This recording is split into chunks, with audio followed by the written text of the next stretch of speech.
Because you want to go there with them, the war, the king, blah, blah, blah, blah. No, no, no, no, no, no, no, no, talk, talk, talk. You didn't go to war, right? So you go on the roof. I don't go to war, I'm on the roof, right? But I ain't going to court. Where you at? If you hold the court every day, you forgot who you have court, you forgot to do court.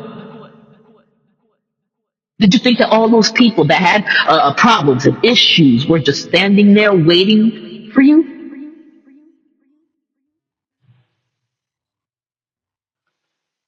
You think that, well, I don't want to go to court because I have to listen to their grievances. But what you should realize is that it's the ones that got grievances, the ones that complain, have the biggest mouth. Why? Because here's the thing: if you are a quiet person, you are very rarely going to complain about a situation, even in a restaurant. Go to a restaurant with Jamie, right? And it's about, I'm very nice about how I do it. But if something, let's say the food is completely cold and it's hard, right? The burger is hard, I'm going to have to say something. And you kick the server kicked me on the table. I'm have to ask a question. I'm asking a question. I'm the one that cares. You don't realize that I'm the one that cares more about what everybody's eating and the temperature of their food and whether they're happy. I care more about it than they do. You would never know it though. I was out with four other people today. You would never know it. I care more about what they eat than they do. I can tell you now what they ate. I bet you they can't. They can't.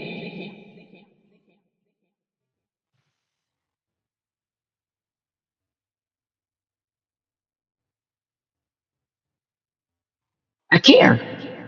So I grieve, right? These people are airing grievances. They take the time to come to the king's court to air their grievances. And don't think that once they get a fair answer from you, they go home and tell their friends. When he actually, after I listened to one, he said, I can't do anything about it, but if I was king, this is how I would handle it. Guaranteed all they heard was, I would handle it. So they go home thinking, I gotta make that happen. We gotta make that happen.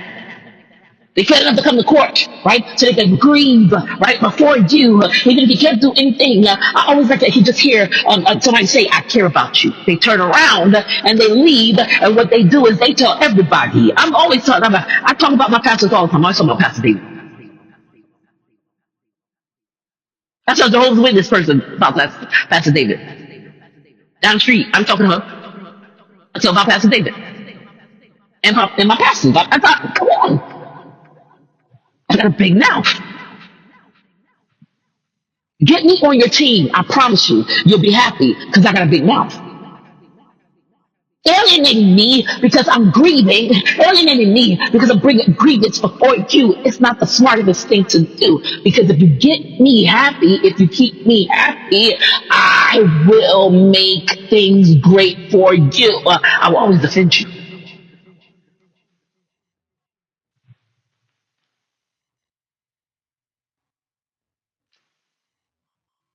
Absalom went to go meet with the grievers, the people that actually care enough to come to court. He went to go meet with the grievers. So Absalom got his followers, a whole bunch of grievers. And grievers got big mouths, right? Grievers bring their friends. Grievers always bring their friends. Grievers never come alone. They come to complain alone, but then when they go, I got a customer's last there. Right? We go stand together. We got something that we have to do. When I got something I gotta do, right? I'm a griever by myself. When I got something I gotta do, even in my grieving, I'm taking you with me because I'm a griever.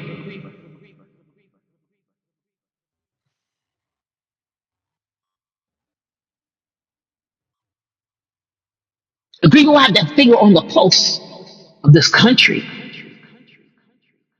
Watch your mouth and keep your grievers close. But David didn't do it.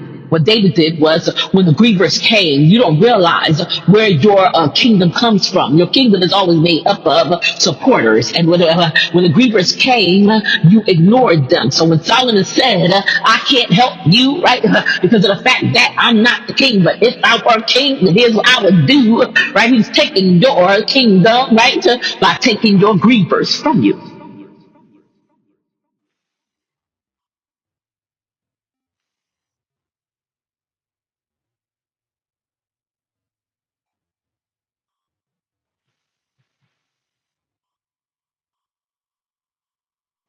This one event, though, that we missed.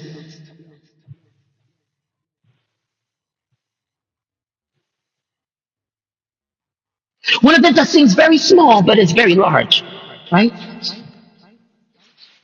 It seems so small. It seems like nothing. It seems like just a passable thing. But we're missing it. What is it?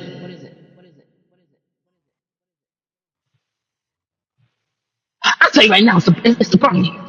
It's the barley. The barley. The barley.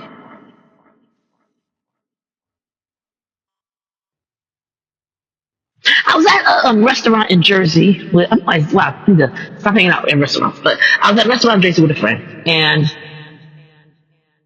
they brought out bread. It was in a basket. It was a bunch. It was like like they bring out bread in a basket. It's like cut up or whatever. And so there's white bread in there, and there's the whatever. It was maybe wheat bread. I don't know, but there was this dark bread, and I said, "What is that?" I have to know why, because of the fact that when I was younger, I tasted pumpernickel bread, and I do not like pumpernickel bread at all. I don't like rye bread at all. So this dark bread gotta go. They said, "No, that's not pumpernickel. That's not rye. What it is barley bread." It's barley.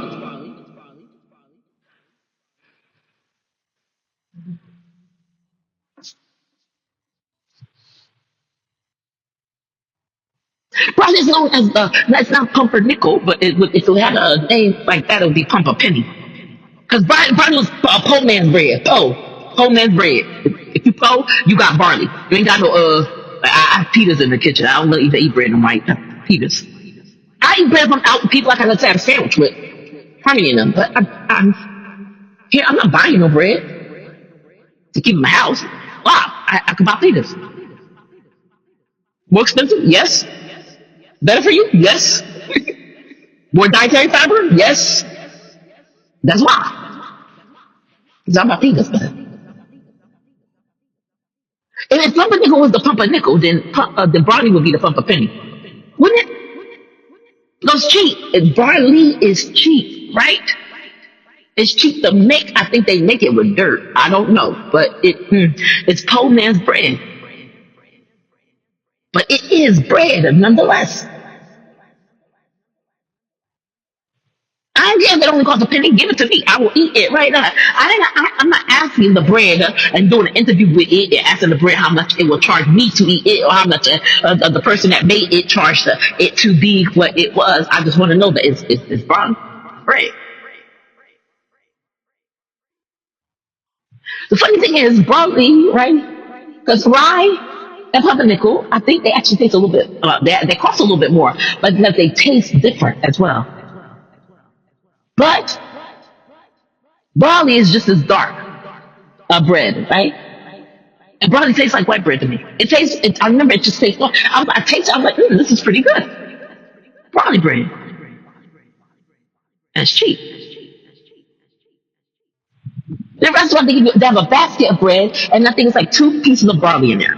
It's like maybe 10 pieces of bread. So the barley was obviously to add a little bit of color to it, for somebody probably that did not want to eat white bread. Also, to serve as sort of a garnish. Because if you got 10 pieces of bread in there and they're all white, and if you like one or two pieces of barley, that tells me that the barley they weren't supposed to overpopulate the thing. It was just there. The barley would just make a statement. It was never the conversation piece of bread. it's the barley was just thrown in there. I thought about that.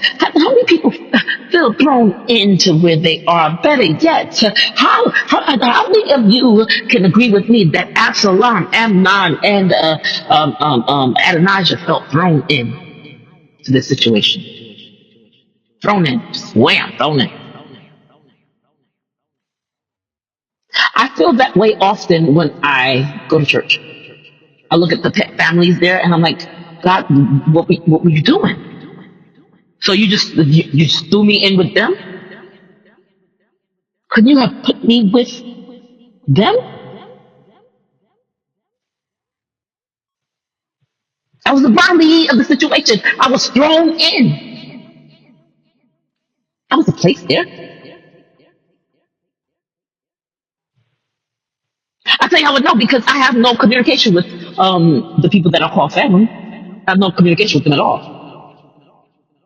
So that I had to have just been thrown there. I mean, I had no purpose being there. They don't want me, and I'm not around them. As a matter of fact, I was directed by many people to not have anything to do with them again. Those people want me dead. It's okay. I'm not mad about it. I never get mad about it. I'm never mad about them by the way they treat me or how they view me. What makes me nervous is the fact that I was just given over like barley to something. That's why she beat me. She looked at my sisters and saw white bread. She looked at me and saw barley. I was different. I'm an introvert, and that made me different. And I didn't realize that the introvert comes out of me. It comes off my skin. Harmony said, she said, Jamie, you do your blog, you do your art, you don't want nobody telling you nothing. I said, wait, what?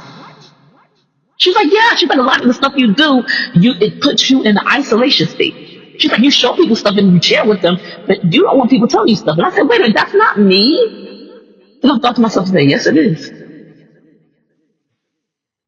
I don't mind people giving feedback. I just got to be the right person.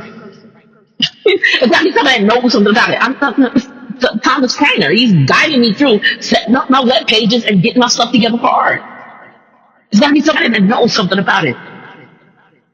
I'm not going to go to I'm just not. I'm not going to go to Haley Triggers. She's 2 or 3. I'm not going to go to her to ask questions about the Bible. I mean, I listen to her. I was listening to Tori today, and Tori gave me an amazing word after the word was given. Amazing word. I listen to Isaac. I listen to Levi. I listen to Jonathan. I listen to all of them. Sophia. I listen to everybody I say, all the kids. But I'm not taking advice from a 2-year-old, a 13-year-old. I'm not taking advice from someone I know I should be advising.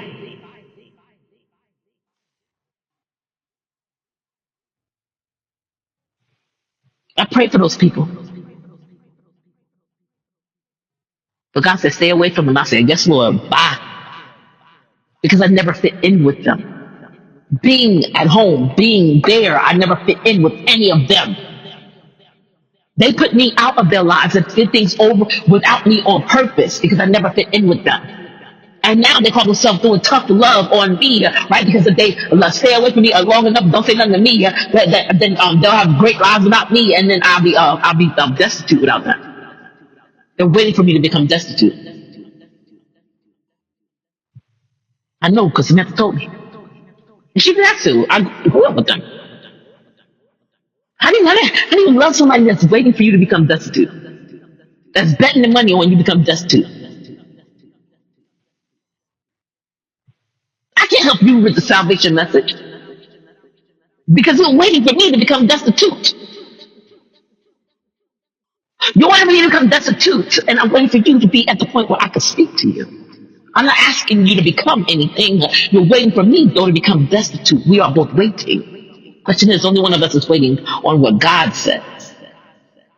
I'm not waiting for you to be hurting. I'm waiting for you to be at the place when I speak, you don't strike out with words that stab me and make me bleed. I am.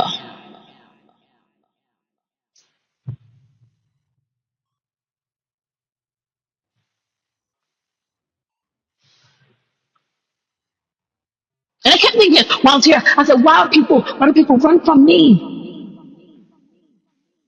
Run from me. Why do people, I said, God, why do people run from me? Why are people running from me? And when Harmony said that, I said, wow, that's me. That's why they run from me. Because I will not. I don't entertain people that I think are full of nonsense.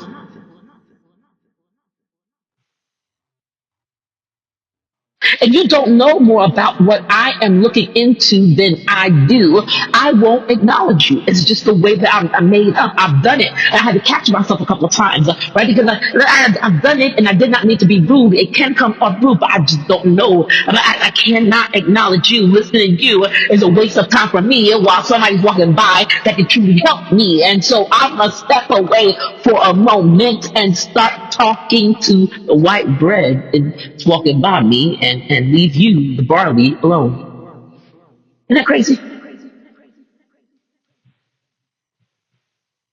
Isn't it crazy that we are not just known as barley, but we're seen as barley in different situations, right? And depending on which situation I'm in, I'm seen as barley.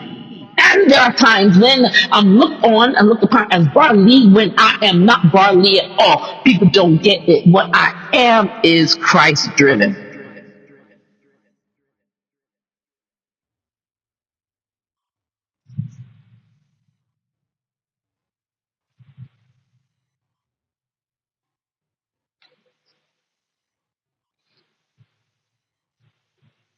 Absalom.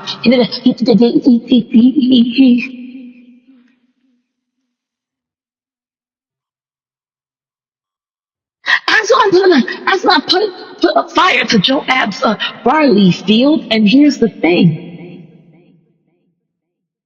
I said, he's not the worst person in the story.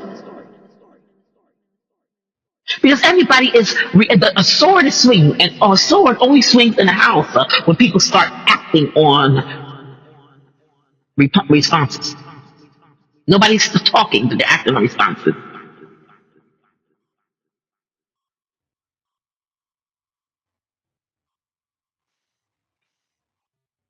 I was like, go get Joab. The servant said he can't come. That's why I said, go get Joab. The servant said he can't come. Servant said, I was going to say, go get Joab. He said, he can't come. He said, okay, spill this next to mine, burn it. When you see bread burning, you ought to keep your eyes open about it. I remember there's one main story in the Bible, right, just off the top of my head, where bread was burning. Can you remember it with me? Samson. He set fire to the foxes' tails and pushed them to run through the grain that belonged to the Philistines. Now here's the thing. He put them through the grain that belonged to the Philistines. He didn't bring them over to grain that was shared, right, by me and the Israelites and the Philistines. He didn't do that. Fire spreads quickly, but he sent them through the Philistines' grain, and that's why the life was required in it. Because when you burn bread, you are burning me, aren't you? Right? We are bread, right? We are broken. Jesus put the bread over and said, and he broke it. He prayed over it and he broke it, and then he blessed it, and then he gave it to people, right? We are considered bread. Jesus is the bread of life, right? So if he's bread, I am bread. So when bread is broken, that's flesh broken, right? But if I'm getting my flesh broken, right, there's no reason why somebody should come behind me and burn it. I'm going to be broken, not burnt. She's broke the bread, blessed it, handed it out, right? But we have Samson sending these foxes with fiery tails through to burn. He tied the tails together. That really upset me. I saw a cartoon picture of what actually happened. I still cried. That really upset me. He tied the fox's tails together and set their tails on fire.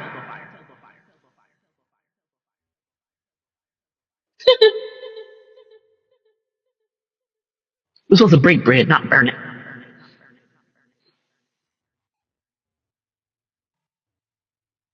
If I say something to you, right, it's because I love you, right? But if you get burnt by what I said, then I gotta come back and apologize to you, right? Because I am supposed to break you, not burn you.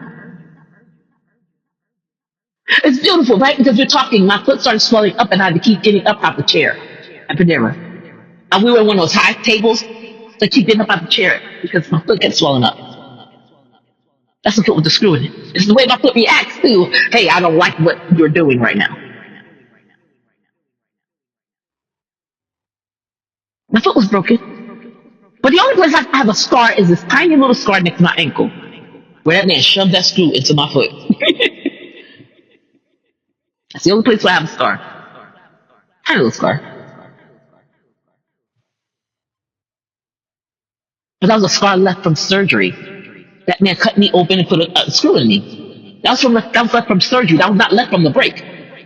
When you break a bone, when you are broken, you are not scarred. There are no visible scars on you to show where you are broken by God, and because He always puts you back together perfectly. When He sends somebody to break you, He does not send somebody to break you and then cause you scarring. It doesn't happen. But here's the thing: if God breaks me, that's one thing, because Jesus will break that bread in a minute. But doesn't the Bible tell us that the enemy has fiery darts that he shoots at us that are meant to burn us? So I can't talk to her no more, because the last full conversation I had from her spiritually, I felt there were darts being shot at me, and I was being shot and burnt, I felt it spiritually.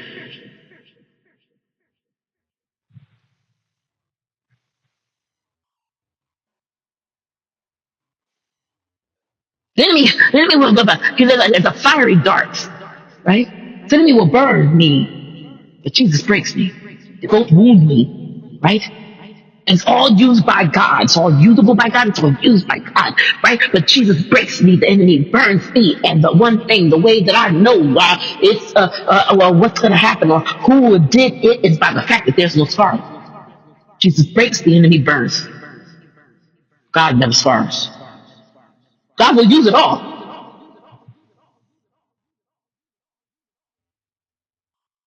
But God only breaks you. He will never burn you, because burning leaves a scar. I believe He wants you to toss things and be able to forgive and throw things to the side, right? So even with dealing with my family, I don't even think about it. Am I angry? No. Right now, I have everything that I've ever wanted. Do I have it to the level that I've wanted it? No. But I have exactly what I need to the God level. Because I was the outcast. I was the stupid one. She called me stupid every day. And now I'm here, right, doing this thing by myself, right? I'm now the white bread, and they become the barley. Let's consider that. Here it is right here. Here it is right here. I'm in the same pot as you, and so I'm continuously trying to change myself and make myself over for you, because Lois found the reason why I was stupid every day. So, Jen, you just so selfish, you're stupid. You so inconsiderate, you're stupid. I mean, every day if I was trying to change myself every single day. Now I'm here, right? I don't change myself. I give myself over to God. See, I was the outcast there, right? They were the whites, and I was just the outcast. I was the dross. They did not want me, and I could feel it, right? I knew it. Plus, they told me they wanted to kill me every day. Now that I'm here, I'm the white bread. For my life, I'm the white bread. And they're the problem. I don't need them, right? I don't need to have them over here, right? You don't need to have people that want to kill you walking alongside you. That's an extra burden, right? So you don't need to have people that want to kill you walking alongside you. You could be the white bread, and they could just be the barley for them. I don't know how it works for them.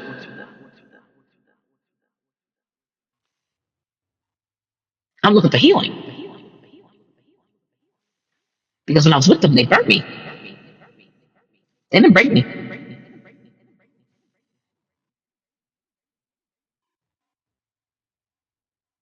Here we go. Here we go. Not so say, Pastor David broke me.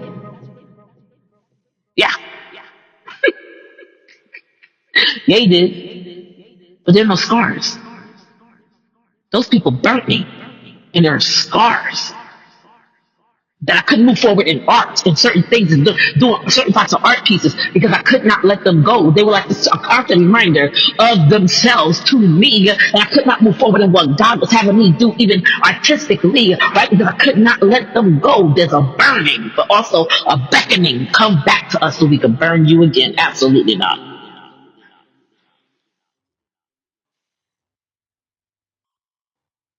That's why he broke me? Yes. Breaking does not come without somebody caring for you. There's a breaking that will come, right, when you have people around you that are concerned about you. Yes. But God breaks, the enemy burns. There's biblical proof of that.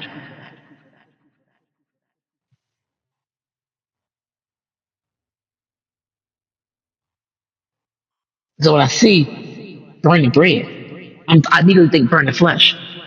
I think burning people. I see burning bread. I said, because if you think about it, the war stopped then with Samson. He had gotten upset over the riddle. He beat the clothes off 30 men and gave it to them. They turned around and did something to him. He did something else, and they took the daughter and the father. Or he burnt the field and they killed the daughter and father. I don't know.